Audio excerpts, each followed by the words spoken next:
आणि दिल्लीतल्या रावणाला जाळायचा। माननीय उद्धव साहेबांनी शस्त्रपूजा केलेली आहे। शस्त्रपूजा करण्याचा अधिकार हा माननीय हिंदुहृदय सम्राट बाळासाहेब ठाकरे यांच्या शिवसेनेचा आहे।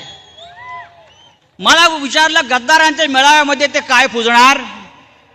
मी म्हटलं त्यांना शस्त्रपूजा करण्याचा अधिकार असू शकत नाही, मग ते काय पूजणार? मला सांगण्यात आलं त्यांच्याकडून त्यांनी दिल्लीतून अमित शहाचे जोडे आणलेले आहेत। त्यांनी दिल्लीतून अमित शहाच्या चपला आणलेल्या आहेत, जोडे आणलेले आहेत, ते त्यांच्या व्यासपीठावर आहेत आणि त्यांचं पूजन ते करणार आहेत। आम्ही शस्त्रपूजा केली, आम्ही विचारांची पूजा करतो।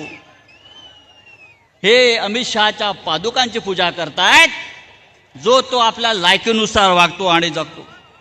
हा निष्ठावंतांचा मेळावा आहे आणि आमची निष्ठा कशी? हम छोटे छोटे फायदे के लिए जमीर का सौदा नहीं करते। हम छोटे छोटे फायदे के लिए जमीर का सौदा नहीं करते। हमारी खून की आखिरी बूंद उद्धव जी आपके दामन पर होगी, आपके दामन पर होगी। हे सरकार महाराष्ट्राचं आणि देशाचं सरकार हे होट चोरीतून आलेलं सरकार आहे।